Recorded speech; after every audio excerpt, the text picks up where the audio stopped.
Êxodo capítulo 20. Os 10 mandamentos. Então falou Deus todas estas palavras: Eu sou o Senhor teu Deus, que te tirei da terra do Egito, da casa da servidão.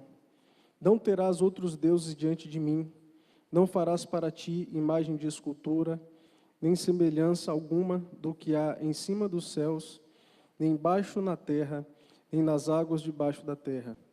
Não as darás, nem lhes darás, não adorarás, nem lhes dará culto, porque eu sou o Senhor teu Deus, Deus zeloso, que visita a iniquidade dos pais nos filhos, até a terceira e quarta geração daqueles que me aborrecem.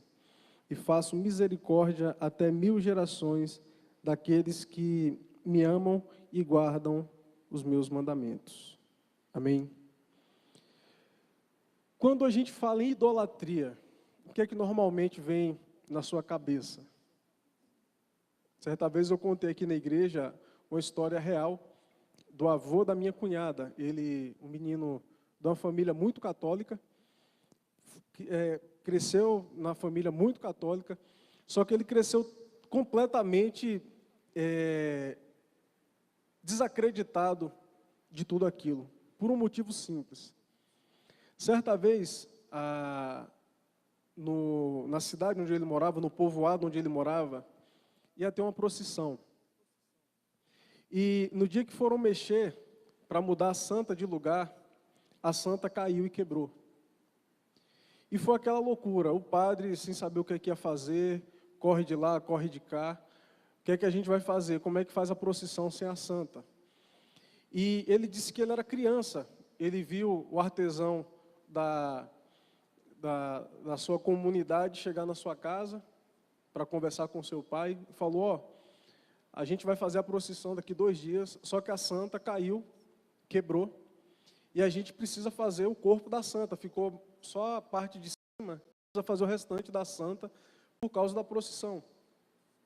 E o avô da minha cunhada disse que ele viu aqueles homens indo para o fundo do quintal e o pai conversando, falou, essa madeira é boa para trabalhar. E aquela madeira era o coxo dos porcos. E ele viu o pessoal tirando aquele coxo, lavando, e 2 dias depois ele estava naquela procissão andando, com o povo atrás da santa, chorando, e ele ficava abismado com aquilo, porque era uma criança falando, gente, aquilo ali é o coxo do meu pai, dos porcos do meu pai.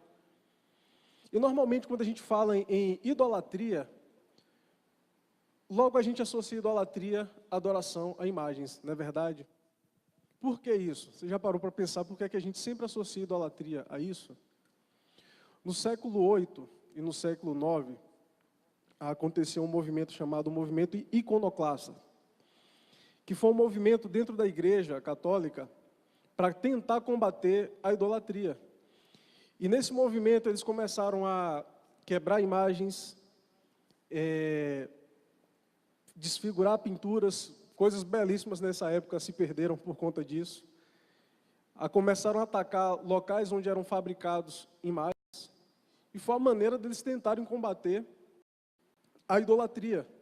E um pouco disso acabou sendo reproduzido na chamada Segunda Reforma, né? Lutero, século XVI, rompe com a Igreja Católica, e paralelamente ali, na Suíça, Zwinglio, que é contemporâneo de Lutero, também caminha numa reforma paralela, só que ele era muito mais radical, porque Lutero rompeu com a Igreja Católica, mas Lutero permaneceu com muita coisa da liturgia católica.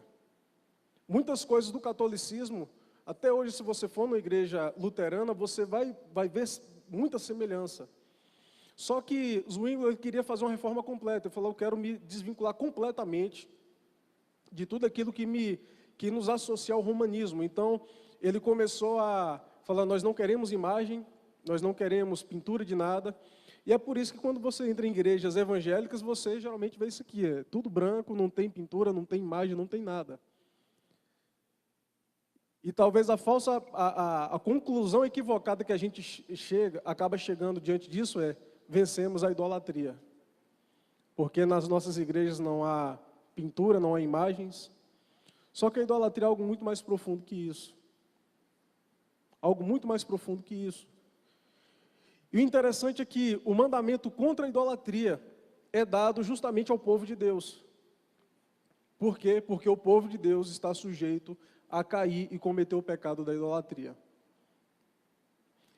Eu cometo esse pecado e você comete esse pecado. Já cometeu em algum momento da sua vida. E a idolatria é algo muito, muito sutil. Às vezes a gente não percebe quando a idolatria está brotando no nosso coração. E o nosso coração é uma fábrica de ídolos. O nosso coração é uma fábrica de imagens. Então, esse texto que a gente leu é um texto interessante. O texto em que Moisés liberta o povo do Egito e ele começa a trazer os mandamentos. O que é que Deus queria daquele povo? Eu queria que vocês olhassem, voltassem um pouco em Êxodo 3, capítulo 3, a partir do verso 13. Esse é o momento em que Deus encontra Moisés, e aqui é a vocação de Moisés para libertar o povo. O verso 13 diz assim, para a gente poder ser mais objetivo. Disse Moisés a Deus: eis que quando eu vier aos filhos de Israel e lhes disser, o Deus de vossos pais me enviou a vós outros, e eles me perguntarem, qual é o seu nome? Que lhes direi? Disse Deus a Moisés, eu sou o que sou. Disse mais, assim dirás aos filhos de Israel, eu sou, me enviou. A vós outros, disse Deus ainda mais a Moisés, assim dirás aos filhos de Israel, o Senhor, o Deus de vossos pais, o Deus de Abraão, o Deus de Isaque e o Deus de Jacó, me enviou a vós outros. Este é o meu nome eternamente, e assim serei lembrado de geração em geração. A grande marca infeliz do povo de Israel ao longo do Velho Testamento foi a marca da idolatria. A gente fica impressionado às vezes, né? Como é que pode um povo que foi salvo por Deus de uma maneira tão extraordinária, sempre cair no pecado da idolatria, sempre se envolver com outros povos e acabar adorando outros deuses?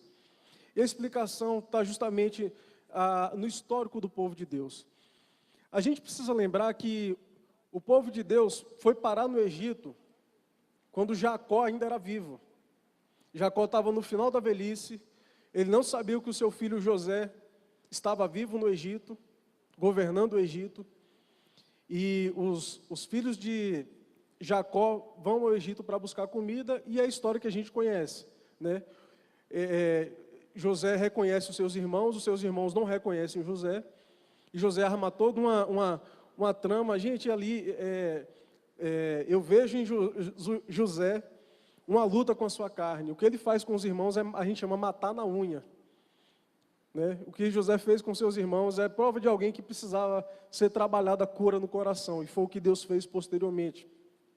Mas o fato é que no final da história, os irmãos de José ficam sabendo que José é o governador do Egito, um dos principais, terceiro ali, escalão, e ele acaba trazendo toda a sua família para o Egito, fugindo da fome. Então a família de Jacó entra no Egito dessa maneira. Só que aí a gente sabe que depois que José morre, o povo de Deus começa a crescer ali dentro do Egito e se torna um grande povo. Não era nem uma nação, na verdade, porque eles não tinham terra, não tinham legislação, não tinha nada que estruturava eles como nação. E chega um momento em que eles começam a sofrer muito e se tornam escravos dentro do Egito.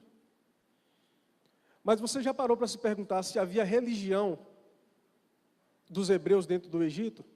Não tinha. Eles entraram ali sem uma religião estruturada, não havia judaísmo nessa época, o judaísmo foi bem depois mesmo. Então, se você chegasse para um hebreu daquela época e perguntasse, vem cá, qual é o seu Deus? Eu gosto do Deus tal. O Deus Rip, que era uma das divindades mais conhecidas no Egito, que inclusive era um bezerro. O outro ia falar, eu gosto de tal. Vem cá, mas o povo de vocês os hebreus, vocês têm um Deus? Não, nós temos um Deus sim. Como é o nome dele? Aí um ia olhar para o outro, a gente não sabe o nome do nosso Deus. Não, ok, então. Mas o Deus de vocês, Ele governa o quê? Os céus, os mares, a terra, as plantações. Eles iam coçar a cabeça e não iam saber responder. Porque eles foram parar naquele lugar e toda a referência religiosa deles havia se encerrado e eles começaram a se aculturar dentro do Egito. O que eles conheciam eram as divindades dos egípcios. Eles conheciam os poderosos deuses do Egito. E por isso que quando Deus aparece para Abraão, para Moisés, Deus fala, eu sou o Deus de Abraão, de Isaac e Jacó. Porque o povo não sabia o nome. E a preocupação de Moisés é, Senhor, está certo, o Senhor é o Deus dos nossos pais, a gente sabe que nós temos um Deus.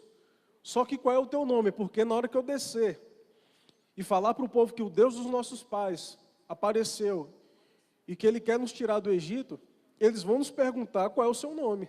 E eu preciso dar uma referência. E Deus fala, diga que eu sou, é o nome dele. E esse nome, eu sou, no hebraico é como se fosse um som de sopro, né? Essa é a mensagem.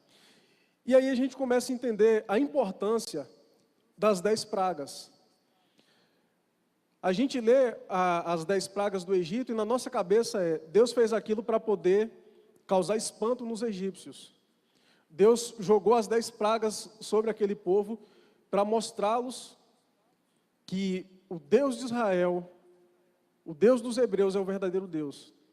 Isso acabou acontecendo também. Mas sabe qual era a primeira finalidade das pragas do Egito? Mostrar o poder de Deus. Cada praga do Egito afetava diretamente uma divindade dos egípcios. Cada praga daquela. O rio Nilo era tido como uma divindade. Então, quando o rio se transforma em sangue, é uma divindade que está sendo desmoralizada. E Deus pega as 10 principais divindades, começa a desmoralizar uma por uma, mostrando para o povo dele, o Deus dos vossos pais é um Deus poderoso. E até chegar à última praga, quando todos os primogênitos do Egito morrem, e Deus arranca o povo dele do Egito. Só que o que a gente precisa entender é que foi em torno aí, irmãos, de 1 ano de praga, não foi coisa de 2 semanas, não, foi 1 ano de praga. Para Deus mostrar o seu poder para o seu povo. E aquele povo, diante daquilo, quando eles saem do Egito, a nossa compreensão agora eles entenderam tudo, agora eles sabem que só existe um Deus. Mas isso não foi bem assim. Não foi bem assim que aconteceu, e a história mostra isso. Mas a grande questão, irmãos, que o início do versículo, do capítulo 20, que diz... Então falou Deus todas essas palavras. Eu sou o Senhor teu Deus, que te tirei da terra do Egito, da casa da servidão. Não terás outros deuses diante de mim. O que Deus está fazendo aqui através de Moisés é reproduzindo o que era conhecido como o Tratado Hitita dos povos. Os hititas eram um dos grandes povos naquela época. E os hititas tinham um lema. E naquele período era comum que todo povo que era conquistado, ele passava a pertencer ao conquistador. Então, quando alguém conquistava uma nação, ele não deixava os escravos escolherem o que eles iriam fazer. Eles falam, vocês agora são minha propriedade. E o que é que eles faziam?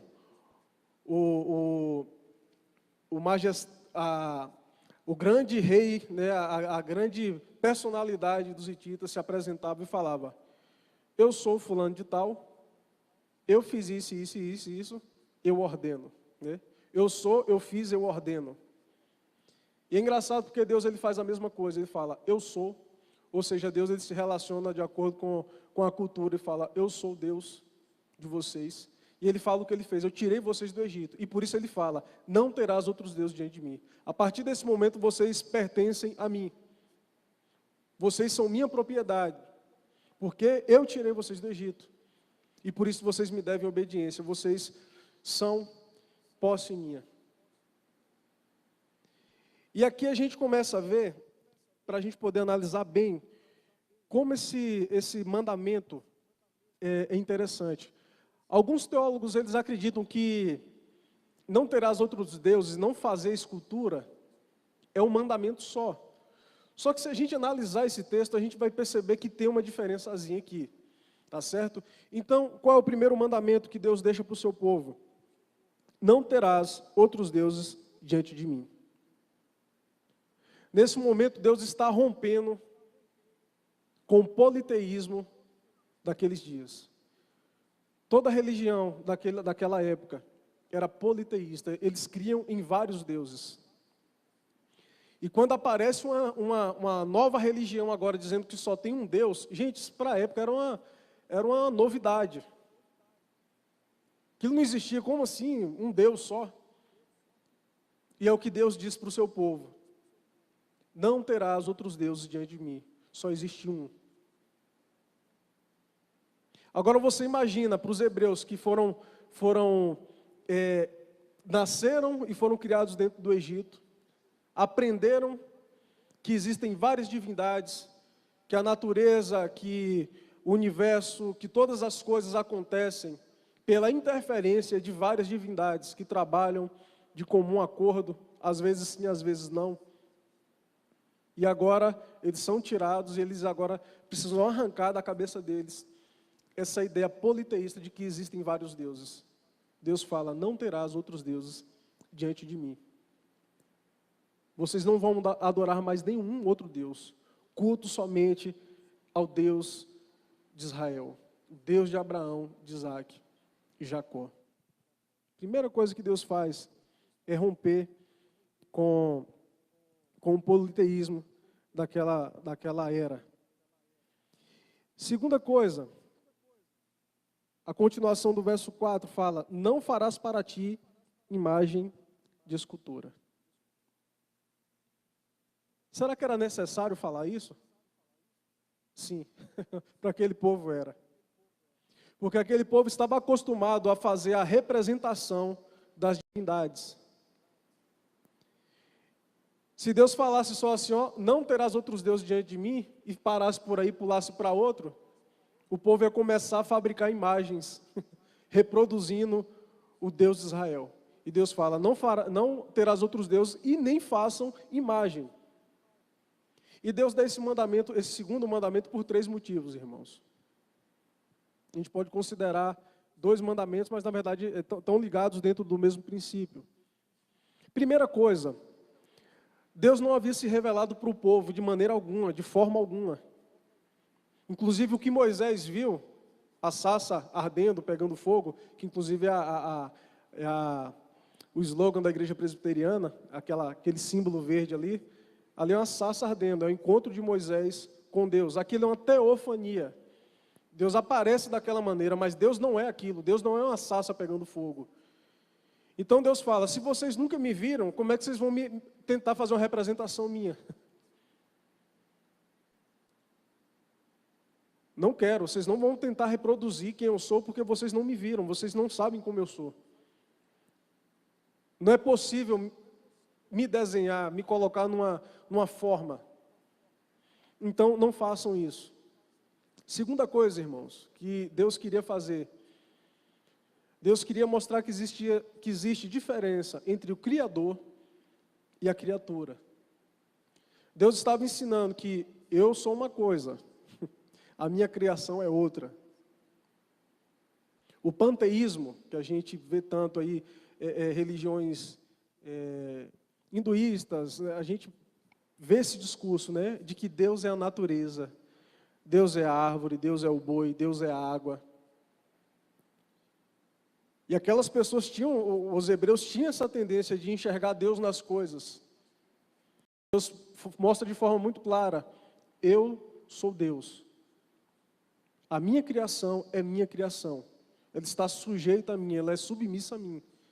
Então não tente me reproduzir. Porque eu sou diferente da natureza, eu sou diferente. A natureza reflete a minha glória, mas a natureza não sou eu.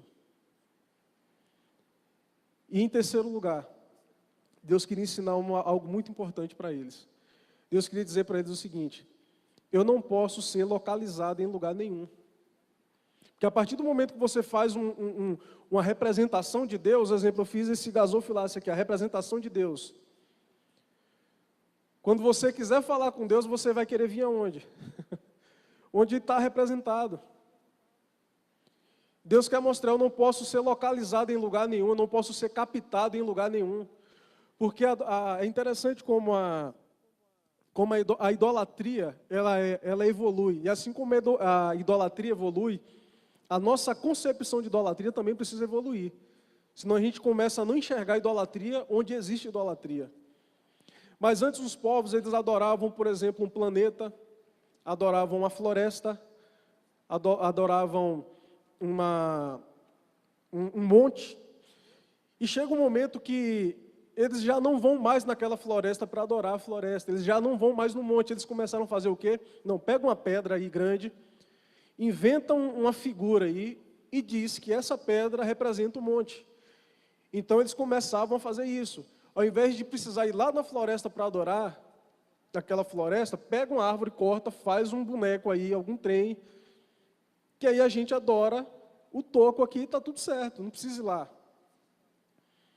Então eles acreditavam que de alguma maneira a representação da divindade continha a divindade. E é isso que Deus não queria. Deus estava dizendo de forma muito clara: ninguém pode me representar, eu não sou a natureza, não posso ser confundido com ela, e eu também não posso ser localizado e nem captado por nada. E é por isso que Deus fala: não terás outros deuses diante de mim, e nem farás para ti imagem de escultura, de forma alguma. Agora eu queria que você abrisse em Êxodo 32, para a gente ver se essa mensagem foi entendida. Êxodo capítulo 32. Mas vendo o povo que Moisés tardava em descer do monte, acercou-se de Arão e lhe disse: levanta-te, faze-nos deuses que vão adiante de nós. Pois quanto a este Moisés, o homem que nos tirou do Egito, não sabemos o que lhe terá sucedido. Disse-lhe Arão: tirai as argolas de ouro das orelhas de vossas mulheres, vossos filhos e vossas filhas, e trazei-mas. Então todo o povo tirou das orelhas as argolas e as trouxe a Arão. Este, recebendo-as das suas mãos, trabalhou o ouro com buril e fez dele um bezerro fundido. Como eu falei, essa imagem do bezerro, irmãos, era uma imagem muito comum da divindade no Egito. Então disseram: são estes, ó Israel, os teus deuses que te tiraram da terra do Egito. Arão, vendo isso, edificou um altar diante dele e, apregoando, disse: amanhã será festa ao Senhor. No dia seguinte, madrugaram e ofertaram holocaustos, e ofereceram holocaustos, e trouxeram ofertas pacíficas, e o povo assentou-se para comer e beber, e levantou-se para divertir-se. Gente, mal recebeu as ordens e quebrou todas elas. O primeiro mandamento foi embora aqui, logo de cara, após ter sido libertado do cativeiro, da escravidão no Egito. O povo de Deus comete idolatria. Agora você entende por que para eles era difícil assimilar aquela ideia? Algumas pessoas acham que aqui o senso foi de ingratidão. Como é que pode o povo de Deus tirou do Egito e eles atribuem a libertação aos deuses do Egito? Só que em nenhum momento eles dizem que é a divindade que tirou ele do Egito, as divindades, são divindades egípcias. O que eles estão dizendo é: estes são os deuses dos nossos pais, que nos tiraram do Egito. São os deuses que são mais fortes do que os deuses do Egito. Aí é que está o problema. O que é que eles queriam? A representação dos deuses na cabeça deles. Eram vários deuses que fizeram aquelas maravilhas no Egito. E eles queriam essa representação para poder seguir viagem.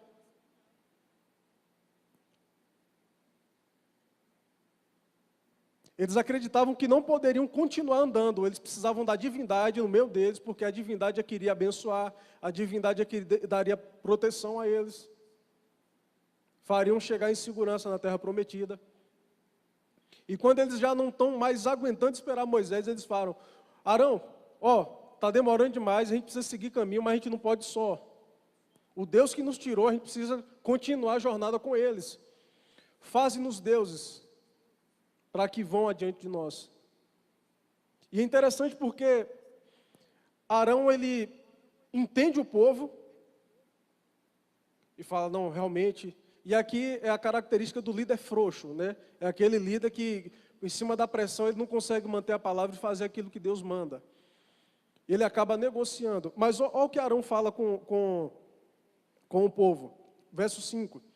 Arão, vendo isso, edificou um altar diante dele e, apregoando, disse: amanhã será festa ao... Estão vendo que o Senhor está com letra maiúscula na sua Bíblia? Porque ele está dizendo... Ele está meio que corrigindo os hebreus. Ele está dizendo: beleza, foram eles, mas na verdade é um só. Viu? Amanhã a gente vai sacrificar para o nosso Deus. Então, tente esquecer um pouquinho dessa ideia que existem vários deuses, é um só. É isso que Arão está fazendo. Tentando corrigir a idolatria deles.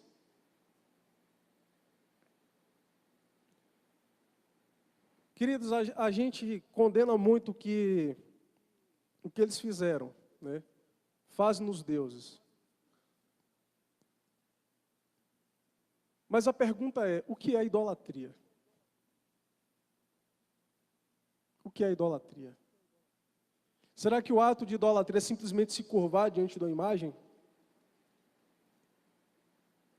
Idolatria vai muito além disso, irmãos.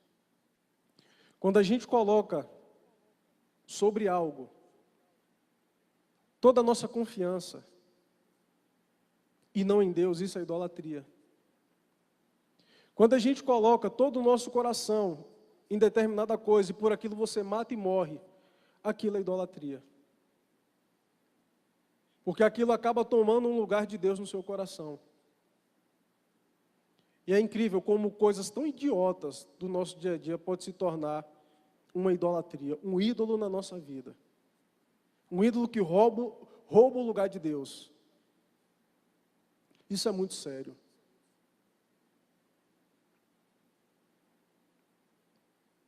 O ser humano foi criado com o DNA da adoração. Deus criou o homem para quê? Para louvor da sua glória. O homem foi criado para glorificar a Deus. Para ter prazer em Deus, para buscar tudo em Deus. E esse DNA de adoração é algo tão poderoso, irmãos, que quando o pecado vem e o homem cai, o pecado não consegue destruir essa inclinação da adoração do homem, mas ele faz o quê? Redireciona. Todo homem adora alguma coisa, até o ateu. Ele é devoto a alguma coisa.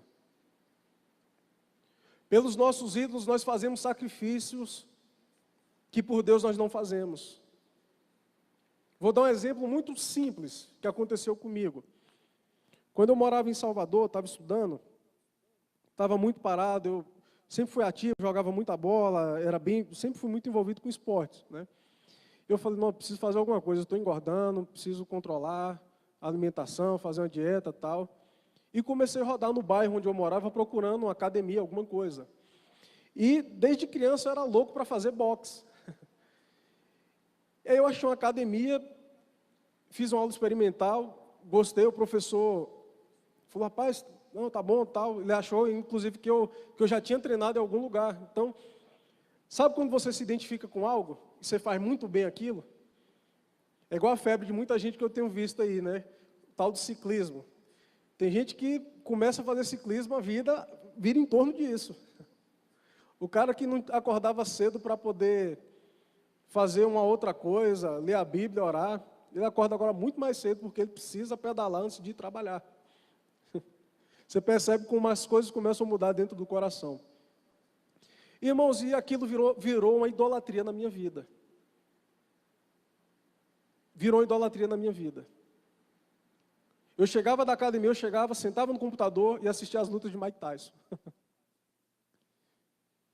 E aí comecei a correr para pegar preparo e tal. E teve um dia que eu levantei, meu sapato tinha rasgado todo, não tinha condição de usar. E foi um período que estava chovendo muito em Salvador. Era 5h30 da manhã, eu levantei, já querendo ir treinar, treinava 6 horas da manhã. Liguei para o meu professor, falou, vai ter treino? Vai ter treino? Ele, não, já estou aqui. Falou, estou indo. Gente, eu sabia que meu sapato não tinha nem como usar. Eu falei, eu não vou de Havaiana, porque se eu for de Havaiana, que a Havaiana vai quebrar a correia, é um prejuízo para mim. Gente, eu coloquei a Havaiana na mão, coloquei minha mochila e fui correndo na chuva treinar. Uns 600 metros da minha casa. Muita chuva. Cheguei lá ensopado, treinei descalço. E quando eu estava voltando, Deus falou muito claro ao meu coração. Essa atividade se tornou um ídolo na sua vida. Quando começa a garoar, você dá desculpa para não ir para a igreja. A pontadinha de dor de cabeça, acho que eu não vou para o culto hoje porque eu estou me sentindo mal. Mas quando é para algo que é do nosso interesse, a gente começa a perceber como coisas pequenas roubam o nosso coração de Deus. E a relação de idolatria é muito sério. Meus irmãos, a gente começa a se relacionar com o ídolo de maneira existencial. Quando você fala assim, ó, sem isso aqui eu morro, minha vida acabou, isso é um ídolo no seu coração. E aí é onde está a diferença entre pesar, né, e desespero. Gente, a perda de alguém pode trazer pesar. De muita tristeza, de muita dor, de muito luto durante muito tempo. Mas quando é somente pesar, a gente consegue encontrar conforto na palavra de Deus, na oração, na comunhão. Mas quando alguém fala assim, minha vida acabou, há poucos tempos atrás, eu escutei isso de uma mãe. Viajei, fui para outra cidade e uma mãe que havia perdido o filho falou isso. Minha vida acabou, que eu não quero mais nem saber do amanhã. Gente, eu entendo a dor da mãe que perde o filho. E eu esperava que aquela frase fosse passageira. Mas até hoje a frase dela é a mesma. E a gente preocupava, porque quem conhecia falava, a relação dela com o filho é uma relação de idolatria. Ela viveu a vida toda em função do filho, e não em função de Deus. A relação de idolatria é mantida por sacrifício, irmãos. Você se sacrifica pelo seu ídolo. E é por isso que quando o ídolo nos frustra, a sensação é de desespero total. Porque a gente não foi correspondido à medida do tanto que a gente se sacrificou. Não é verdade? E Deus fica olhando para nós e fala, eu perdi o meu lugar no teu coração. E é por isso que a palavra de Deus já não queima dentro de nós. É por isso que a gente já não deseja ir para casa correndo para poder ter o nosso tempo com o Senhor, de oração, de ler a Bíblia. Pode ter certeza, meu irmão. Se hoje você não tem sentido, desejo de ler a Bíblia e orar, tem um ídolo no teu coração. Porque você foi criado para adorar, para viver para a glória de Deus. E se você não tem conseguido viver isso, tem um ídolo no teu coração. É um seriado da Netflix, é a novela, é uma atividade, talvez um patrimônio seu que você dorme e acorda pensando nisso. O ídolo faz isso, ele rouba a nossa atenção.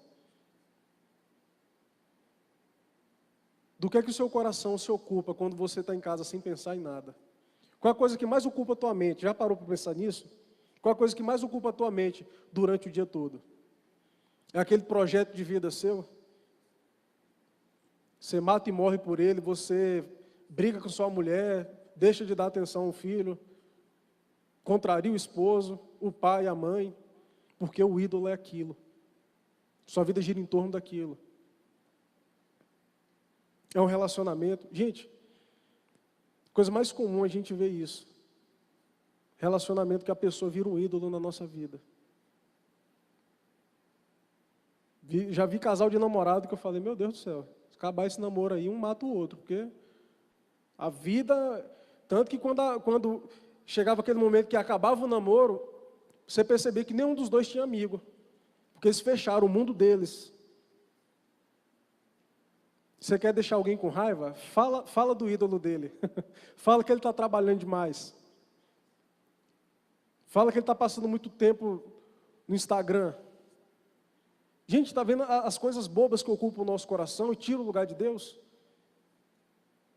Não terás outros deuses diante de mim. E o outro problema do povo de Deus aqui. Essa necessidade de ver a materialização. Meu Deus do céu, quando tenta falar duas vezes assim, não vai não. Quer que o ídolo se materialize diante dele. Nem assim sai o certo, gente. Depois que você erra um bocado de vez, não adianta. Você quer a matéria do ídolo na sua frente para aquilo te dar segurança. Por que é que o povo de Deus não seguiu o caminho sozinho? Por que é que pediu para fazer um ídolo? Porque o coração deles estava naquilo. E um crente, quando deixa a Bíblia aberta no Salmo 90, dentro de casa, e o neto vem lá e passa a página, ela vem e muda de novo. Gente, isso é idolatria. É você atribuir a sua segurança à Bíblia aberta. Quando você coloca a tua esperança numa herança que talvez você receba. Talvez seu nome apareça na lista dos herdeiros. Quando você vem para o culto no domingo, com aquele pensamento, não, eu tenho que ir para o culto, porque a semana vai ser corrida, eu tenho que resolver os negócios, tenho que fechar umas compras, umas vendas e tal, e eu preciso ir para o culto para Deus me abençoar. Você está tratando o culto de domingo como ídolo. A esperança não está em Deus. O trabalho, a tua família, nada, irmão, pode ocupar o lugar de Deus no teu coração. Não terás outros deuses diante de mim. Não permitam que o coração de vocês, que o nosso coração, seja tomado por ídolos. Pessoas, coisas, projetos, que têm roubado a atenção que a gente deveria dar a Deus, a devoção que a gente deveria dar somente a Deus. Minha pergunta é, ao que você tem se devotado ultimamente? Pelo que você tem se sacrificado ultimamente? O que você faz pelo seu ídolo, você faz por Deus? É aquilo. Deus tem que ser esse objeto de culto, de adoração nosso, irmãos. Isso é o que é chamado sacrifício de amor.